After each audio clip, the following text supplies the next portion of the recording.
Mis hermanos en Cristo, hemos venido para escuchar acerca de la palabra de Dios, las promesas de Dios, las cosas hermosas que Dios ha prometido, y Dios no es hombre para que mienta. Cuando Dios promete, tiene la capacidad de entregarnos todo lo que Él promete. Alabado sea el nombre de Dios por esto. Y entonces, hermanos, ustedes vieron que presentamos allí un salmo para como texto especial, escogido, y quiero que lo busquemos de nuevo, el Salmo 40, el verso 8, que es realmente increíble. Dice aquí la palabra de Dios: el hacer tu voluntad, Dios mío, me ha agradado, y tu ley está en medio de mi corazón. Hermanos, es como para preguntarnos, ¿verdad? Pero ¿quién fue que escribió esto? ¿De qué planeta es? ¿De qué parte del universo? ¿Dónde está esta persona que pudo decir esto? Porque ustedes y yo sabemos que tenemos dificultades con la voluntad de Dios, ¿o no? Ustedes se acuerdan lo que dijo el apóstol San Pablo ahí en Romanos, el capítulo 8, porque dice: los seres humanos pueden poner tu nombre, yo pongo el mío, no se sujetan a la ley de Dios, ni tampoco pueden. ¿Se acuerdan ustedes esa expresión? Está en el verso 7, creo, del capítulo 8 del libro de Romanos. Y si ese pasaje no estaría en la Biblia y otros muchos más, ustedes y yo, para ser sinceros con nosotros mismos, tendríamos que reconocer que muchas veces sabemos que la voluntad de Dios es lo mejor para nuestras vidas, pero tenemos dificultades para vivir la voluntad de Dios. Eso nos pasa a todos. Yo no tengo por qué preguntarles a ustedes, porque la misma enfermedad que nos ha afectado a ustedes me ha afectado a mí. La misma enfermedad que yo tengo la tienen también ustedes. Son seres humanos pecadores. Y pecado significa justamente eso: estar enemistados con la voluntad de Dios, que es santa, que es pura, que es buena, que es perfecta. Entonces, mis hermanos, cuando nosotros leemos esta expresión del salmista, no podemos menos que decir: bueno, no lo escribió un extraterrestre, no lo escribió una persona que en definitiva no haya transgredido la voluntad de Dios. Lo escribió una persona que sí, como todos, pecó contra Dios. No quiero decir que todos tenemos que cometer el pecado que Él cometió. No estoy diciendo eso. Pero sí todos hemos pecado. No hay santo ni aún uno. Entonces, es un salmo de David. ¿Cómo él pudo experimentar esto? De llegar a decir: el hacer tu voluntad, Dios mío, me ha agradado, y tu ley está en medio de mi corazón. En el medio, en el centro. Ustedes saben que estas expresiones, cuando estamos enamorados y queremos conquistar, ¿verdad?, a quien amamos, le decimos, ¿verdad?, estás en el centro de mi corazón. Porque si le diríamos: estás en el bordecito de mi corazón, no sé si la conquista se la lograríamos, ¿verdad? Quiere decir que en el centro hay otros que ocupan un espacio que no deberían ocupar. ¿Estamos de acuerdo?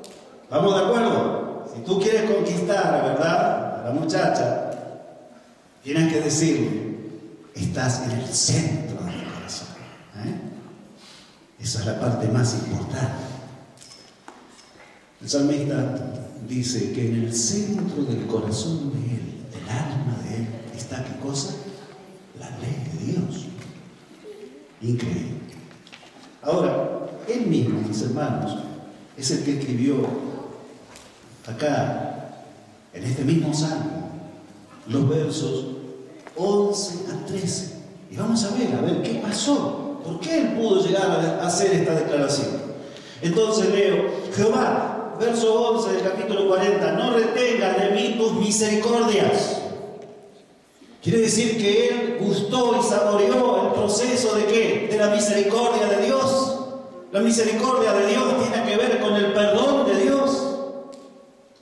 Y después dice: tu misericordia y tu verdad me guarden siempre. Yo quiero ser protegido por tu misericordia, por las manifestaciones de tu amor. Hermanos, si leemos el verso 12, porque me han rodeado males sin número. Me han alcanzado mis maldades y no puedo levantar la vista. Se han aumentado más que los cabellos de mi cabeza y mi corazón me falla. Mi mente me falla. Las maldades que yo he hecho me han alcanzado. Y yo quiero decirles que en verdad esto es algo que está claro en la palabra de Dios. El pecador convive con el pecado. No existe la opción de que tú practiques algún pecado y en definitiva ese pecado no te afecte en la vida. Cuando tú practicas un pecado, el pecado te alcanza. El pecado te abraza. El pecado te destruye. Nunca deberíamos jugar con el pecado. Nunca deberíamos pensar que bueno, por esta vez pienso que no lo voy a hacer más, pero por esta vez no puedo evitarlo.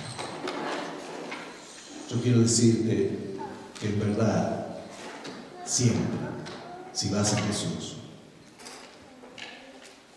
puedes evitar el pecado. Cada vez que nosotros pecamos es porque nos hemos apartado de Jesús. Cuando Jesús está en el corazón, el pecado no puede convivir en el corazón. Cuando Jesús entra, el pecado sale. Las dos cosas no pueden estar juntas. Jesús no tiene nada que ver con el pecado. Jesús tiene que ver con el perdón, con la limpieza, con la transformación del alma. Es verdad que el pecado no altera el amor de Dios para contigo. El amor de Dios, lo he dicho muchas veces, no es manipulable, de tal manera que ahora tú tienes que hacer algo para que Dios te ame más. O tienes que tener cuidado para que Dios no te vaya a amar menos. No, no y no. Siempre Dios te ama.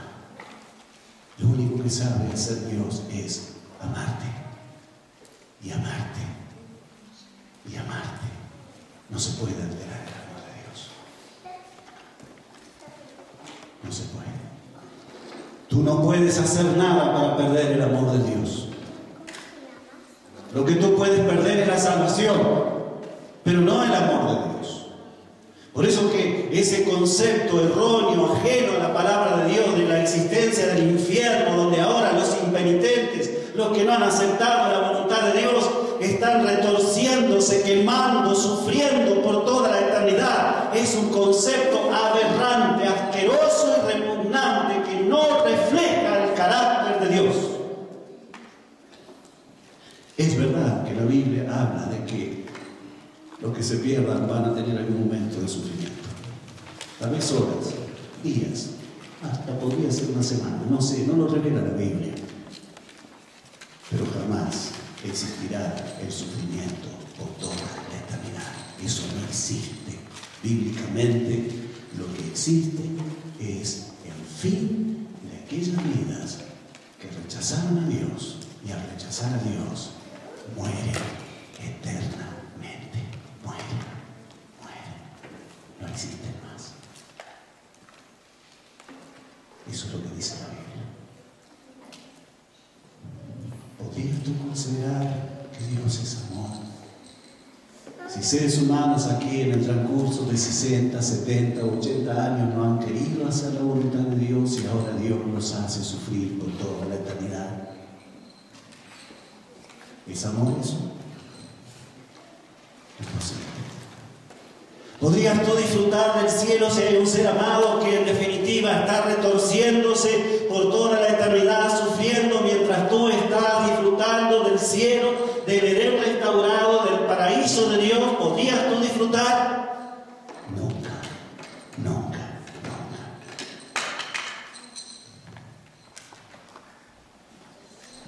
El concepto ajeno a la Biblia del infierno inmortaliza el pecado. Y el pecado no es inmortal. El pecado es transitorio. El pecado entró a contramano en este universo, o en este planeta Tierra, y afectó todo el universo. El pecado tuvo un comienzo. El pecado va a tener un final. Alabado sea el nombre de Dios, porque nos vamos al encuentro del fin del pecado, del fin del egoísmo, del fin de todo lo que impide que ustedes y yo podamos ser realmente felices. Hay algo más que dice el salmista. Está en el capítulo 70, son capítulos paralelos en cierta manera. Y entonces allí en el verso 1 dice: oh Dios, acude a librarme. Apresúrate, oh Dios, a socorrerme. Qué lindo, qué expresión. Más, yo diría, no sé, de experiencia espiritual. Pecó terriblemente, pero ahora él confía en que Dios tendrá misericordia de él y que la misericordia de Dios va a llegar. Y le dice allí en lenguaje humano: apresúrate, alcánzame, Señor, con tu misericordia.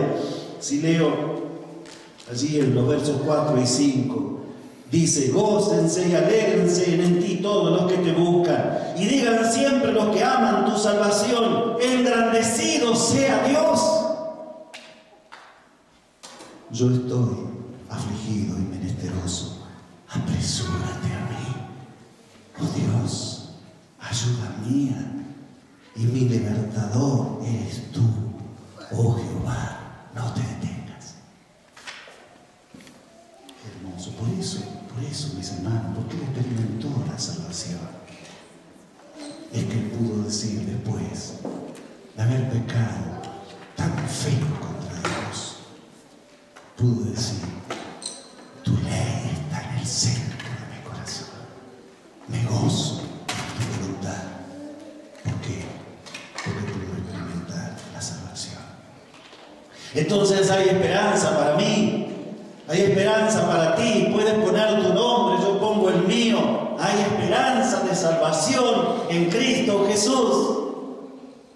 Podemos experimentar la belleza de ser conducidos al arrepentimiento, de ser perdonados, de ser limpiados, de ser transformados, de tal manera que podamos decir genuinamente: me gozo en hacer tu voluntad. Me gozo en hacer tu voluntad. No dejes de pedir la intervención de Dios en tu alma hasta que tú te goces en hacer la voluntad de Dios. Está bien que tú hagas la voluntad de Dios. Es necesario que tú hagas la voluntad de Dios. Es necesario que yo la haga. Pero mis hermanos en Cristo, Dios no acepta que hagamos su voluntad a menos que nos gocemos en su voluntad. Si hacemos su voluntad, pero a contrapelo, ¿verdad? Ahí disgustados, tal vez diciendo: bueno, en verdad, a mí no me gusta hacer la voluntad de Dios, pero vaya que por ahí, ¿no es cierto?, me vaya al infierno y tenga que sufrir, y yo no quiero el sufrimiento, aunque no me guste, la voy a hacer. Para evitar la condenación. Hermanos en Cristo, dice que el apóstol Santiago, los demonios creen y tiemblan. ¿Por qué tiemblan? Porque saben que la vida de ellos se va a acabar. Y ningún demonio va a estar en el cielo. Son creyentes en Dios. Tienen temor temor a las consecuencias del pecado, pero son demonios. Quiere decir, mis hermanos en Cristo, que si tú y yo queremos estar en el cielo, tenemos que experimentar este milagro, que la voluntad de Dios esté en el centro de nuestro corazón. Eso significa llegar a estar enamorados de la voluntad de Dios. Esto es lo que Dios promete, que tú y yo podamos enamorarnos de su voluntad. Miren, esto trasciende, esta experiencia trasciende todo lo que se puede ver, valorar o experimentar como mundano. El apóstol San Pablo, hablando de esto en 1 Corintios, quiero que vayamos allí, 1 Corintios, el capítulo 2, nos dice lo siguiente, un pasaje impresionante. 1 Corintios, capítulo 2, y entonces vamos a leer los versos 6 y 7, y leo de la palabra de Dios, para que veamos, mis hermanos en Cristo, que estar en contacto con las Sagradas Escrituras es estar en contacto con la verdad de Dios, que supera y trasciende todo lo que nosotros podamos aquí ver, palpar o experimentar como seres humanos. Dios nos está llamando a que experimentemos lo que significa ser un hijo de Él, lo que significa vivir en sus manos de amor. Y el apóstol entonces dice aquí en 1 Corintios capítulo 2, los versos 6 y 7, sin embargo, dice, hablamos sabiduría entre los que han alcanzado madurez, y sabiduría no de este siglo, que es lo mismo que decir no de este mundo, ni de los príncipes de este siglo que perecen, mas hablamos sabiduría de Dios en misterio, la sabiduría oculta, la cual Dios predestinó antes de los siglos para nuestra gloria. ¿A qué se refiere? A que antes de la caída del pecado de esta humanidad de la cual ustedes y yo formamos parte, Dios ya tenía el maravilloso plan de salvación en Cristo Jesús. Y experimentar la salvación en Cristo Jesús, dice el apóstol, eso es una experiencia para glorificar a Dios. O sea que ustedes y yo deberíamos tener la experiencia feliz y maravillosa cada día de glorificar a Dios por la salvación que Él nos está entregando en Cristo Jesús. Creo que no debería pasar ningún día sin que ustedes y yo glorifiquemos a Dios por la salvación que Él está dando en Cristo Jesús. A no ser que no estemos recibiendo la salvación en Cristo Jesús. Porque recibir la salvación en Cristo Jesús es lo más trascendente, lo más, yo diría, importante, lo más solemne que puede pasar en nuestra vida. Estaba pensando, mis hermanos, mi hermano, él tiene una buena condición social, económica. Eso permitió que pudiéramos andar en una moto de agua, ¿verdad? ¿Saben lo que es, no? Esa moto de agua. Bueno, increíble eso. Adrián no es tan potente, pero tiene un amigo, ¿verdad?, que tiene una de 260 HP. 260 HP. Le dijeron mis sobrinos, porque esa moto de agua, ¿verdad?, tienen, cuando uno va en la parte de atrás, las agarraderas están acá, así, enfrente, no se sienten ahí. Y me dijeron, tío, no te agarres de ahí, porque te vas a ir patas para arriba, al agua. Cuando él acelere, ¿no es cierto?, tú no te vas a poder mantener, agárrate de él. Y yo hice caso. Y aceleró. Y les aseguro a mis hermanos en Cristo que eso fue impresionante. Nunca antes había experimentado una aceleración como esa, ¿verdad? Nunca. Es increíble. Había horas que no eran más de ese tamaño. Entonces él aceleraba, ¿verdad?, antes de la ola. Y esa moto de agua, ¿no es cierto?, volaba, hermanos, y caía 3 o 4 metros más adelante. ¡Wow! Impresionante. Y este amigo de mi hermano habrá dicho, yo estoy llevando a este viejito atrás, lo voy a hacer pedazo. Así que cuando estaba en la mitad del viaje me dice, ¿está bien? ¿Se siente bien, señor? Sí, sí, dale nomás, dale. Ay, Bueno, después andábamos en los cuatriciclos también en la arena, ¿no? Mi hermano me dice, vamos a ir a ver donde nos bañábamos cuando éramos chicos. Bueno, no hace tanto tiempo atrás. Entonces, hermanos, ahí fuimos porque la corriente arrasó, bueno, hasta casas que había allí en las orillas, ¿no? Y después veníamos en el cuatriciclo y había un banco de arena. Y yo le digo, yo pensé para mí adentro, voy a salvar a mi hermano un poco. Y entonces me metí en un banco de arena y aceleré y empecé a dar vueltas, a dar así esas curvas patinadas. Y mi hermano cuando vio también se metió, no siento, ahí estuvimos jugando en la arena. Pero hermanos, para mí sería mucho más feliz si mi hermano no tuviera una buena situación económica. Quizás hasta si viviera en un ranchito, pero él tuviera su corazón en las manos de Jesús. Eso sería mucho más importante. ¿No me parece usted? Oro por él y su familia. Él se llama Edgar, ¿verdad? Igual que nuestro hermano allá atrás. ¿De qué vale? Yo escuchaba lo que ellos hablaban muchas veces, cosas intrascendentales, de cómo hacer un negocio más, de cómo lograr esto, lo otro, lo más allá, todas cosas, hermanos, que no les dan felicidad, les aseguro, no tienen paz en el corazón, teniendo tantas cosas, le falta lo más importante, Jesús. Quiero decir con esto que Jesús no quiera que pueda haber hijos de él que tengan riquezas. ¿Estamos de acuerdo? Hay personas ricas en este mundo que aman a Jesús y lo aman intensamente. Pero hermanos, ¿de qué vale que lo que nosotros podamos tener si en definitiva no tenemos a Jesús? Es como si no tuviéramos nada.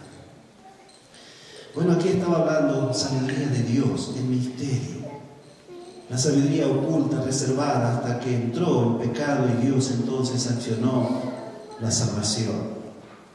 Nos predestinó antes de los siglos, significa antes de la creación de este mundo, para nuestra gloria. Tiene que ver con un milagro, un rescate, que viene de afuera, más específicamente de arriba, de Dios.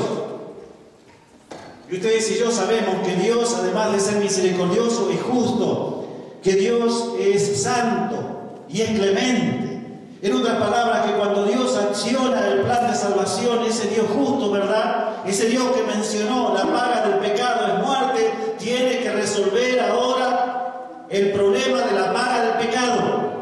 O sea que Dios, cuando acciona el plan de salvación, no significa que Él hace la vista gorda, que Él se vuelve indiferente frente a la rebelión del ser humano. Como que un gran Papá Noel que dice, bueno, se portaron mal, pero bueno, vamos a tener misericordia de ellos. Dios tiene misericordia, pero Dios tiene justicia. Dios tiene clemencia, pero Dios tiene santidad. Quiere decir, mis hermanos en Cristo, que cuando Dios acciona el plan de salvación, Él tiene que resolver el problema del pecado. Y el problema del pecado es tan serio que la Biblia dice, la paga del pecado es muerte. ¿Quién se hace cargo de la condenación? El pecador. Si Dios es justo y es santo, además de misericordioso y clemente, ¿quién se hace cargo de la condenación? ¿Quién se puede hacer cargo? ¿Puede Dios levantar una criatura para que se haga cargo de la condenación? Pero entonces Él no resuelve el problema. ¿Quién es el único en todo el universo que puede hacerse cargo de la condenación para que ustedes y yo podamos ser salvos? Dios, en la persona de Cristo Jesús. Increíble. Todo el universo estaba en expectativa cuando Adán y Eva pecaron. ¿Qué haría ese Dios santo? Ahora, ¿cómo trataría a esos rebeldes? De todo el universo de Dios, ¿verdad? Este planeta Tierra es el único lugar donde entró el pecado, independiente de la rebelión de Satanás, ¿verdad? Y los ángeles que se rebelaron en el cielo. Y todo el universo estaba en expectativa.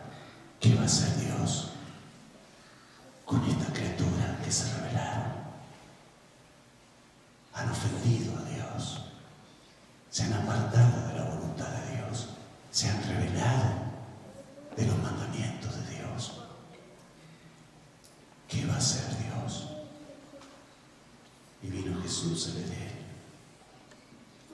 y le dijo a nuestros primeros padres: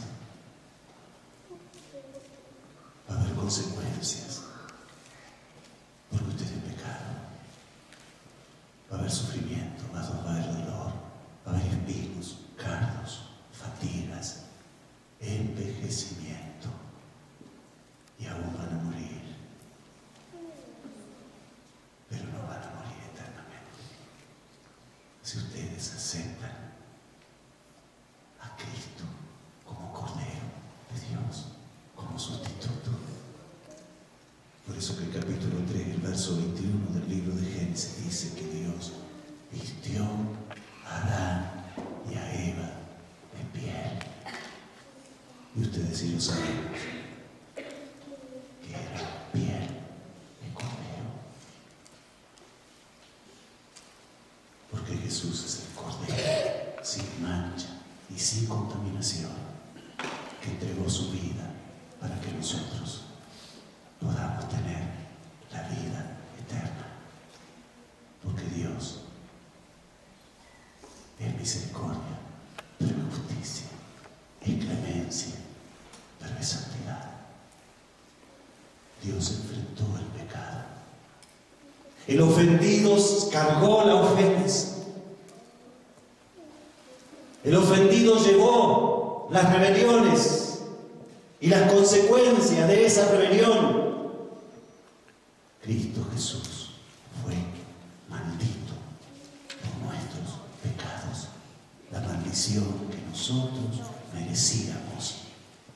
Jesús la asumió por nosotros, para que nosotros podamos tener la vida eterna. Miren, mis hermanos, en Romanos, el capítulo 3, leemos algo sorprendente. Vamos allí. Los versos 22 al 26. Dice que recibir la salvación es recibir la justicia de Dios. Verso 22, la justicia de Dios por medio de la fe en Jesucristo para todos los que creen en Él, porque no hay diferencia, por cuanto todos pecaron y están destituidos de la gloria de Dios. Pero ahora dice, siendo justificados, Romanos 3, ahora 24, gratuitamente por su gracia, mediante la redención que es en Cristo Jesús, a quien Dios puso como propiciación por medio de la fe en su sangre. En otras palabras, el supremo sacrificio de Jesús apaciguó la ira de Dios contra el pecado. Porque es verdad que Dios ama al pecador, pero Dios siente ira hacia el pecado. Porque el pecado hace pedazos la existencia de los hijos y de las hijas de Dios. Y Dios ahora manifiesta su ira contra el pecado. Aborrece el pecado. Y asume las consecuencias finales del pecado. Muere la muerte del pecador impenitente para que ustedes y yo podamos recibir gratuitamente la salvación en Cristo Jesús. Hermanos, si leemos el verso 26, dice, con la mira de manifestar en este tiempo su justicia, a fin de que Él sea el justo y el que justifica al que es de la fe de Jesús. ¿Para qué tiempo es la salvación? ¿Cuánto Dios te puede cubrir con su justicia divina? Tú y yo ¿verdad?, lo que tenemos para presentarle a Dios en cuanto a justicia, según el profeta evangélico Isaías del Antiguo Testamento, son trapos de inmundicia. Cuando tú quieres decirle a Dios, mira qué bonito que soy, mira qué bien que me estoy portando, ten amor para mí, ten un amor especial para conmigo. Jesús nos mira y nos dice, tu justicia son trapos de inmundicia. No tenemos justicia propia. Lo que tenemos son pecados. Pero acá dice que ahora Dios puede llenar tu alma de su justicia. ¿Quiere una noticia más linda que esta? Porque sí, una noticia más linda que esta. Pecadores que en este momento, gracias a su pleno sacrificio, podemos recibir la plenitud de la justicia de Cristo. Ser justificados. Eso es sencillamente maravilloso. Esto es lo que hace totalmente diferente al cristianismo, a la verdad eterna de Dios. Para cualquier religión pagana, después de mucho esfuerzo, ¿verdad?, de mucho sacrificio, bueno, finalmente puede ser que acumulando buenas obras, al final esa persona logre tener justicia y entonces se va al paraíso. Luchó incansablemente, se sacrificó, ¿verdad? Estuvo dispuesto a sufrir penalidades, ¿verdad? Y al último alcanzó justicia. Entonces se va al paraíso. La Biblia me está diciendo, la justicia que yo te ofrezco no es para el final, es para el principio. Cuando tú aceptas a Jesús, está lleno de la justicia de Cristo. Comienza a correr la carrera cristiana lleno de la justicia de Cristo Jesús. Mantente unido a Cristo Jesús. Y mientras tú estés unido a Cristo Jesús, estarás lleno de la justicia de Cristo Jesús. Amén. Amén. El perdón de todos nuestros pecados. La transformación de un corazón egoísta en un corazón lleno de amor. Ay, mis hermanos, esto es realmente maravilloso. Es evidente que Dios, el Padre, Hijo y Espíritu Santo, eligieron adoptarnos para ser parte de su familia, a todos los que recibieran a Cristo como un Salvador y Señor, y entrar en un pacto ahora de comunión con Dios. De tal manera que el salmista, después de haber pecado, hermanos, y realmente, bueno, pecado. ¿Para qué vamos a decir más, menos, verdad? Pudo decir lo que hemos leído al comienzo, Salmo 48. El hacer tu voluntad, Dios mío, me ha agradado, y tu ley está en medio de mi corazón. Imagínate lo peor que te puede pasar en la vida. ¿Qué puede ser lo peor? Pierdes un ser amado.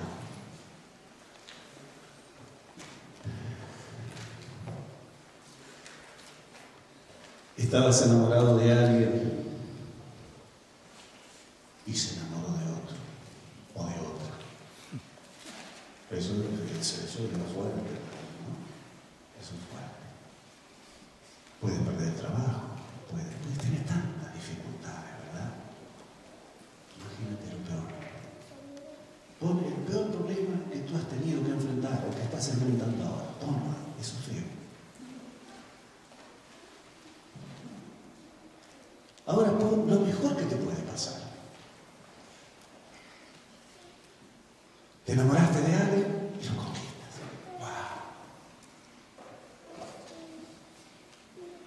Soñabas con tener el mejor oficio y lo tienes. Querías tener varias tarjetas de crédito, están en tu poder. Tienes para gastar más de lo que tú puedes gastar. La salud, 10. Te sientes joven. Hace un tiempo atrás yo mencioné, ¿verdad?, que yo me sentía como un joven de 18 años. Y un hermano de iglesia me dijo, pero pastor, hace tanto tiempo que usted cumplió los 18 años, que usted no se acuerda ya más cómo se sentía. Bueno, en verdad, no es cierto, es capaz que tenía razón, no sé. Hermanos, imagínate lo mejor. Te puedes imaginar todo lo que tú quieres tener en la vida. Todo lo que tú soñaste. Y ahora lo tienes, es tuyo, te pertenece. Pero estás con problemas en tu alma con los mandamientos de Dios. Eres un triunfador, pero estás siendo derrotado en lo más profundo de tu ser. El pecado, como una gran infección, está avanzando en tu alma y en tu corazón, y todo lo que tienes, que es maravilloso, ¿verdad?, el poder tenerlo, no te sirve para la tan anhelada paz. ¿Acaso no le pasó eso a David? Yo no creo que ninguno de nosotros pueda llegar a tener lo que tuvo David. Ser rey de Israel, el pueblo de Dios. ¡Qué increíble! Sin embargo, mis hermanos, llegó un momento cuando un profeta de Dios le dice, vamos a ir a 2 de Samuel, capítulo 12. Vamos a ir, mis hermanos. 2 de Samuel, capítulo 12.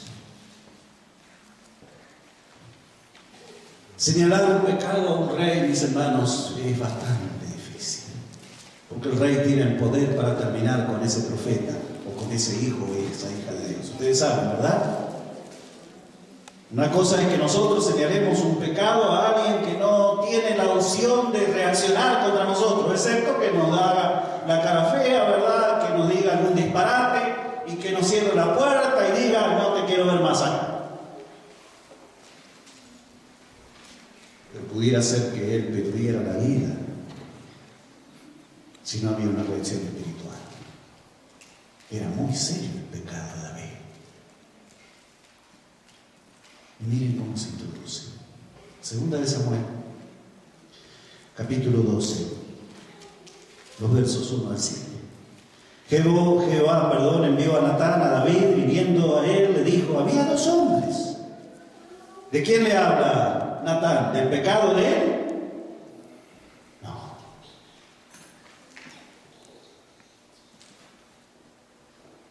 Le hace una historia. Y comienza a decirle a David, mira David, había 2 hombres. En una ciudad, el uno rico y el otro pobre. El rico tenía numerosas ovejas y vacas, pero el pobre no tenía más que una sola corderita que él había comprado y criado y que había crecido con él y con sus hijos juntamente, comiendo de su bocado y bebiendo de su vaso y durmiendo en su seno, y la tenía como una hija. ¡Wow! Recuerdo la experiencia cuando estábamos en el campo, criamos un corderito, ¿verdad? Más que nada mis hermanas. Era tan pequeño que tenían que darle la mamadera, la pacha, ¿verdad? Como dicen ustedes, o algunos, ¿verdad? Así que aprendió a mamar de la pacha. Y ese corderito después, ¿verdad? Después se hizo grande, tremendo cordero, ¿verdad? Y un día se descuidaron mis hermanas y el cordero, ¿no es cierto?, entró para la casa y saltó arriba de la cama de ellas. Porque allí era donde daba la pacha, ¿verdad? Cuando era chiquito. Así que el corderito se fue a donde a él le gustaba ir, ¿no es cierto? Ahora imagínense, tremendo cordero, eso fue un escándalo, ¿verdad? Eso fue un escándalo. Acá dice que aquel hombre había creado esa corderita en su seno. Había convivido unos días, compartiendo, ¿no es cierto?, ese afecto. Y entonces dice, seguimos avanzando, ¿verdad? Vino, dice, uno en camino, verso 4, al hombre rico, y este no quiso tomar de sus ovejas y de sus vacas para guisar para el caminante que había venido a él, sino que tomó la oveja de aquel hombre pobre y la preparó para aquel que había venido a él. Imagínense ustedes, cantidad de corderos, pero ahora toma esa única corderita esa persona pobre que era la única que tenía. Dice que entonces se encendió el furor de David en gran manera contra aquel hombre y dijo a Natán: vive Jehová, que el que tal hizo es digno de muerte. Expresión de David. Y debe pagar la cordera con 4 tantos, porque hizo tal cosa y no tuvo misericordia. Verso 7. Entonces dijo Natán a David: tú eres aquel hombre. Así ha dicho Jehová, Dios de Israel: yo te ungí por rey y sobre Israel, y te libré de la mano de Saúl. Si leemos el verso 13, dice: entonces dijo David a Natán: pequé contra Jehová. Y Natán dijo a David: también Jehová ha remitido tu pecado, no morirás. Hay perdón. Increíble, hermanos. Adulterio, asesinato. Pero había perdón si él se arrepentía.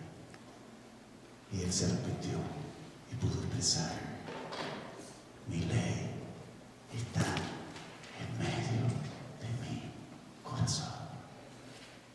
¿No es sorprendente, hermanos? ¿No es sorprendente la obra de Dios?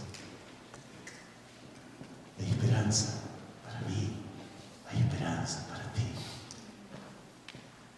Quizás ninguno cometió este pecado o estos pecados, pero todos somos pecadores. Lo importante es que permitamos la obra de Dios, de ese Dios santo, de ese Dios misericordioso, de ese Dios justo, de ese Dios clemente, que asume el pecado de todos nosotros para darnos toda la justicia de Cristo Jesús. No es maravilloso eso. Cambiar pecado por justicia. Qué trueque tan trascendental. ¿Qué tenemos que hacer? ¿Cuánto tenemos que pagar para recibir semejante cosa? Mira, mis hermanos, si yo te diría en esta mañana, ¿no es cierto? Vamos a suponer que ustedes tienen una lapicera así, y vamos a suponer, me dejan ser ricos, que yo tengo un Mercedes-Benz, último modelo, ¿verdad? ¿Me dejan soñar un poquito? ¿Sí? Fíjense, yo tengo un Mercedes, ¿verdad? Mercedes, este último modelo. Y ustedes tienen una lapicera como esta. Y yo les digo a ustedes, si ustedes me entregan esa lapicera, yo le entrego el Mercedes. ¡Ah! Si esto es cierto, hay dos cosas: o estoy loco o los quiero mucho. ¿Cierto? Ah, mis hermanos, el trueque que Dios nos ofrece es mucho mayor que cambiar un bolígrafo por un Mercedes-Benz. Es cambiar trapo de inmundicia por la justicia de Cristo Jesús. Dios puede cubrirnos totalmente con su justicia para que ustedes y yo podamos tener la seguridad del reino de los cielos. Voy a leer un pensamiento y después un pasaje. Tenía dos. Entonces, dice: la mayoría de los que profesan ser cristianos no tienen idea de la fuerza espiritual que podían tener si fuesen tan ambiciosos, celosos, perseverantes para alcanzar el conocimiento de las cosas divinas, como lo son para obtener las miserables y perecederas cosas de esta vida. ¿No te ha pasado alguna vez que no tienes tiempo de venir a la iglesia? Porque estás ocupado en las cosas de esta vida, que al final de cuentas, mis hermanos en Cristo, se van a quemar todas. Ustedes recuerdan ese momento cuando esa viuda, ¿verdad? Estaba en el funeral de su esposo, era multimillonario. Y todos esos comentarios inapropiados que surgen a veces hasta en los sepelios. La gente dice, comentaba, ¿y cuánto le habrá dejado? Y uno le dice, pero ¿y dejó todo? Y dice, si todos los que se mueren dejan todo, nadie se puede llevar nada. Oh, mis hermanos, si fuéramos tan ambiciosos, celosos y perseverantes para alcanzar el conocimiento de las cosas divinas como lo son para obtener las miserables y perecederas cosas de la vida, ¡qué experiencia espiritual! La masa que profesan ser cristianas se satisface con su condición de enanos espirituales. No están dispuestos a buscar primeramente el reino de Dios y su justicia. De ahí que la piedad sea para ellos un misterio oculto e incomprensible. No conocen a Cristo por experiencia. Se ha hecho amplia provisión para todos los que sincera, ferviente y meditativamente se dedican a la tarea de perfeccionar la santidad en el temor de Dios. Fuerza, gracia y gloria han sido provistos por medio de Cristo para que los ángeles ministradores las lleven a los herederos de la salvación. Pon tu nombre, yo también voy a poner el mío. Él espera para quitarle sus vestiduras manchadas y contaminadas por el pecado, para revestirlo de las blancas y resplandecientes túnicas de justicia, y los intima a vivir, no a morir. Si moran en Él, podrán extraer savia y nutrición de Él, e imbuidos por su espíritu, caminar como Él anduvo, vencer como Él venció, y ser exaltados a su diestra.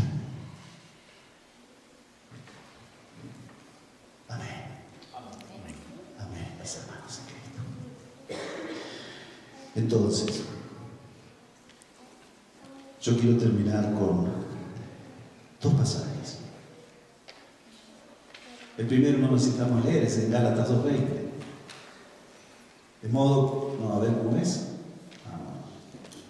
Gálatas 2:20. No es que yo me olvidé para saber si te es. ¿No vivo yo? ¿Está ahí ya? ¿Ahí? A ver, ¿alguno que lo lea? Yo quiero después resumir la parte final. Léalo alguien. Con Cristo estoy juntamente crucificado, y ya no vivo yo, mas vive Cristo en mí. Y lo que ahora vivo en la carne, lo vivo en la fe del Hijo de Dios, el cual me amó y se entregó a sí mismo por mí. Bueno, hermanos, esa parte que dice, ya no vivo yo, mas vive Cristo en mí. Esto es como escuchábamos anoche, ¿verdad? Yo no estaba de acuerdo con eso, ¿no? Es el hecho real, y ahora la historia, ¿verdad? Que se adorna y se hace, o esto está sin adornar. Esta es la verdad. Miren, hermanos, si nosotros empezamos a leer la Biblia y empezamos a pensar de que muchos de los pasajes están adornados, ¿verdad? Pero no son la realidad, vamos a tener problemas. No hay un pasaje adornado en la Biblia. ¿Sabían ustedes? Toda la Biblia es la verdad de Dios. ¿Estamos de acuerdo? Y ahí dice el apóstol, hermanos, él pudo experimentar eso. No vivo yo, mas vive Cristo en mí. Amén. Ya lo estamos experimentando nosotros.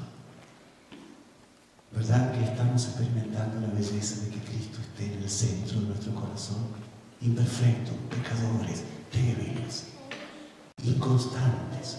A veces hacemos promesas y las rompemos, como se rompe un frasco de cristal frente a una roca. Hemos fallado tantas veces.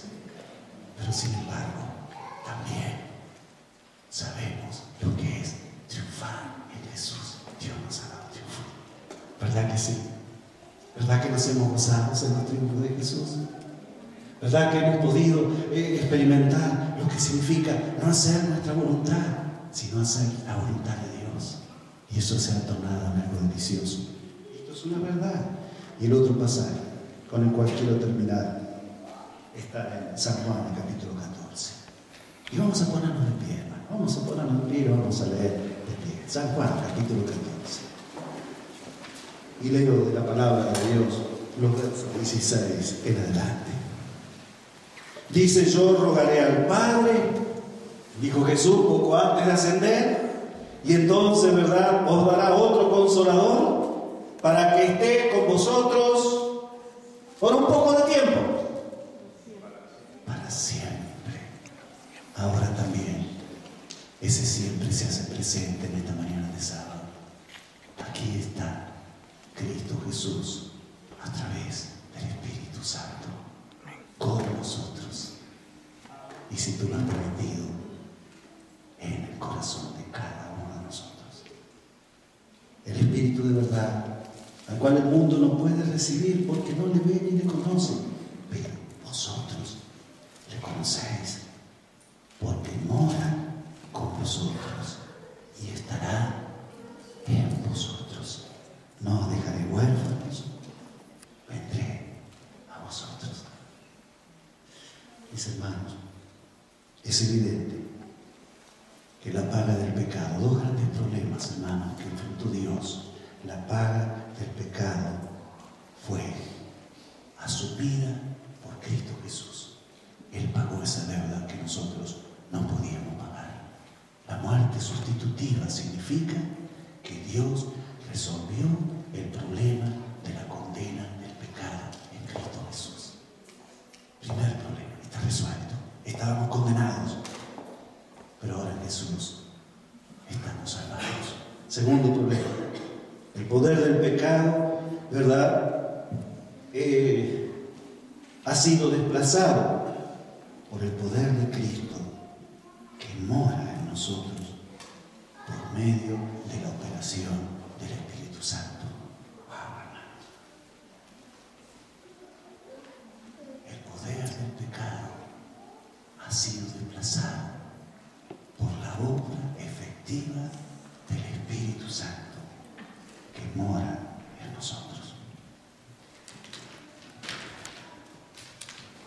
Dice esta cita: el momento actual es de interés abrumador para todos los que viven. Los gobernantes y los estadistas, los hombres que ocupan puestos de confianza y autoridad, los hombres y mujeres pensadores de todas las clases, tienen la atención fija en los acontecimientos que se producen en derredor nuestro. Dice que observan la intensidad que se apodera de todo elemento terrenal, reconocen que algo grande y decisivo está por acontecer, que el mundo se encuentra en vísperas de una crisis estupenda. La Biblia, y tan solo la Biblia, presenta una visión correcta de estas cosas. En ella se revelan las grandes escenas finales de la historia de nuestro mundo, cuya aproximación hace temblar la tierra y desfallecer de temor los corazones de los hombres. ¿Por qué estoy poniendo esto?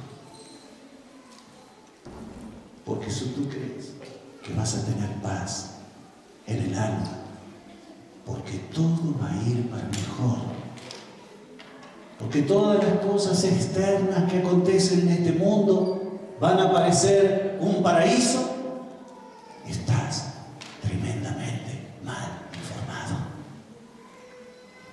En el libro de Daniel, capítulo 12, versos 1, dice que estamos en la víspera de una angustia que habrá en este mundo cual nunca hubo en este planeta Tierra.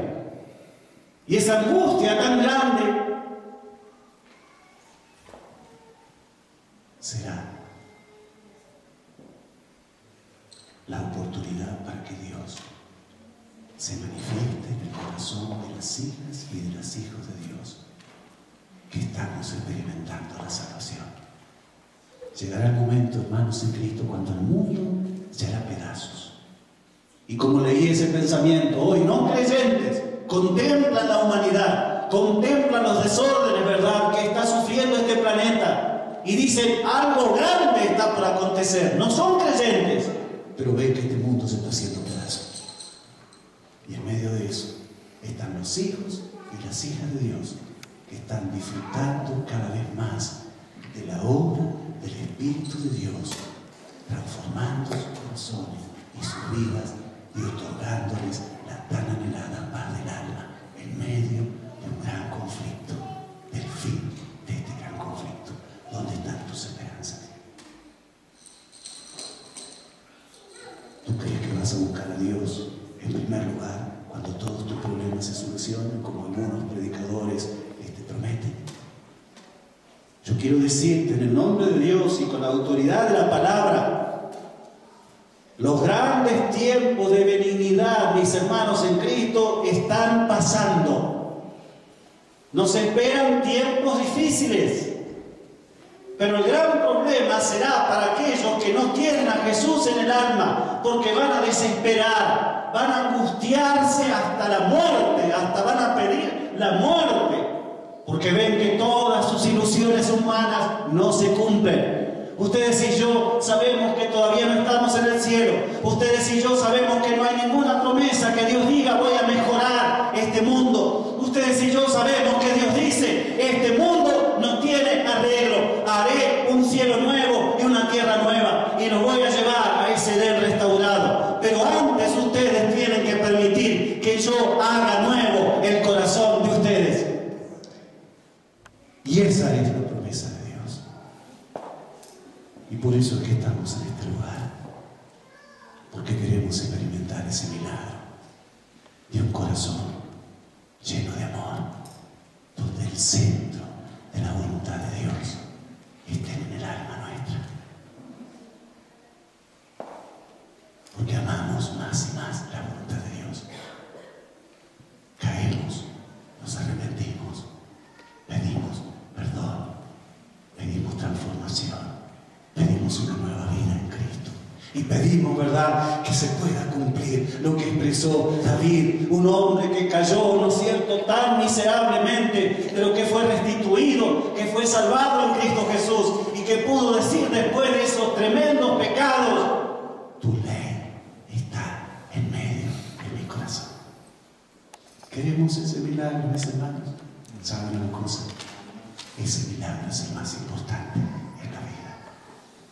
Si tú quieres la tan anhelada paz del alma, no esperes que eso acontezca por los elementos que rodean tu existencia, los que están fuera de tu existencia. No esperes ahí. Si tú quieres la tan anhelada paz del alma, busca la promesa de Dios en lo íntimo de tu alma y de tu corazón. Y si Dios puede poner en paz tu corazón, no importa que el mundo se esté haciendo pedazos, nadie podrá quitarte esa paz que otorga Dios a tu alma. Oremos. Amado Padre que moras en los cielos, estamos agradecidos porque tú nos has permitido adorarte en esta mañana de sábado. Gracias porque pudimos traer ofrendas. Gracias porque hemos podido cantarte himnos de alabanza. Gracias porque hemos podido abrir tu palabra. Y gracias porque la presencia soberana y maravillosa del Espíritu Santo ha enternecido nuestro corazón. De tal manera que hoy alabamos tu nombre en esta mañana y te adoramos con todo el alma, porque tú eres nuestro Dios, ese Dios que salva, ese Dios que redime, ese Dios que además de perdonar,